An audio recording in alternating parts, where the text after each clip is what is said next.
Hello there, viewers, and welcome to another exciting episode of Life Path at. The lead path.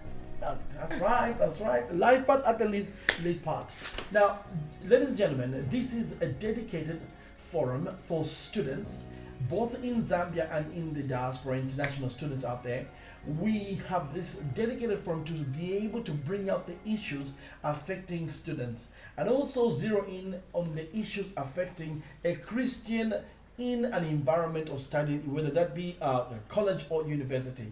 Now, with me today in the studio is CHIPASHA, who's been a student before by profession. She's what is your profession again, CHIPASHA? Biomedical science. Biomedical science sounds extremely heavy. There you have it, students. You can be biomedical experts and degree holders in this particular field because nothing exempts you from doing what CHIPASHA has done. Now, today we're looking at a very interesting aspect. If you are a student in a university, is it right for you to just sit back, start twiddling your thumbs, waiting for all your bills to be met by someone? That someone could be your parents, it could be the government, it could be anybody.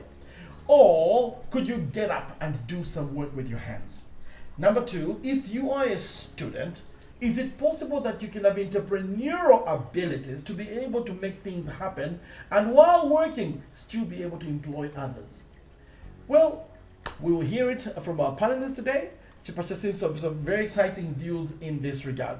CHIPASHA, what are your views? Well, to begin with, I think entrepreneurship should not have limits.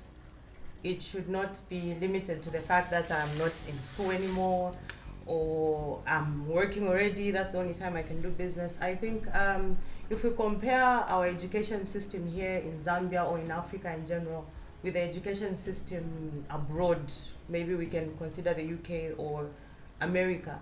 I've been privileged to have friends that are in school there and are working, and it was totally different to the way we had it here. Honestly, if I was taken back to maybe like 10 years back, I go back to college and university, I would do things a whole lot different because I would relieve a lot of pressure from my parents and my family that was helping me. Most of my friends that are in the UK and in the States, they'll be doing a job alongside going to school. And probably their curriculum may allow that. So maybe we may not really throw it too much on us, but I think there are certain businesses that you can still do regardless of the program that you are in. So I feel our socio-economic status as well in Zambia puts us a little bit at a disadvantage, which I feel at a personal level, if it trickles down to a personal level, it can be changed. Yeah. Also, the other thing that has made us so complacent in Zambia is the fact that there are some students that are on bursaries and they sit back and wait for the government to give them the money to go to school. So you are saying that it's possible for a student to be able to go to school and be an entrepreneur and also to be able to go to school and do a job alongside that? 100% Pastor. It's very, very possible for a student to be able to be in class and pass their exams and also do another business alongside their course. I'll give you an example of a gentleman I heard. He made a lot of noise on social media. I think that should be 2019. There's a guy from CBU, his name is Moriana. He was studying, I'm not sure if he's completed now. He was studying electrical engineering and mining, something like that. And this guy was sponsoring himself, he's from Mongo, so he was sponsoring himself throughout the program. So he decided to start selling rice on campus. So he looked at the massive business opportunity that he had there. There are quite a number of students at the CBU. So he decided to start selling Mongo rice. But then he sat back and said, how am I going to sell this Mongo rice when there are so many other types of rice? So he came up with great marketing skills that helped him put his rice on top, and it made a lot of noise. And guess what? Lamasat gave him an internship program. When he completes his program at the CBU, then he will do internship with Lamasat. Invest Trust pumped in 15,000 kwacha to his program. So it's something that is possible. I believe mining engineering is something that's really, really hard I've never done it, but I feel every other engineering course is quite involving.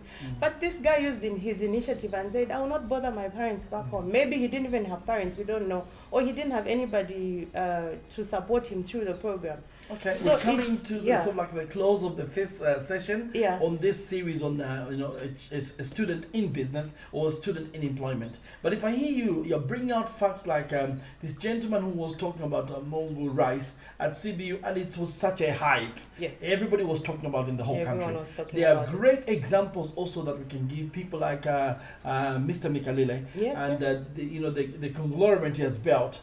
This is one person that was a student and opted to do business because he had entrepreneurial skills. Now, what we need to do is appeal to our students out there. Some of them are doing technical courses, some of them are in very practical courses. They may not have graduated, but they have skills. They could look for a mentor who's qualified and an electrician who's qualified and bid for jobs under that mentorship. And this can definitely promote the welfare of the students instead of twiddling their hands, looking back and looking for someone to give them handouts.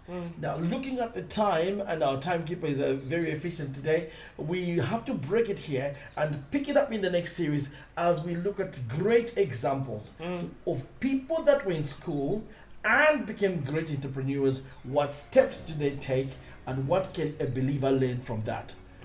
You've been tuned in to Life Path, the lead path.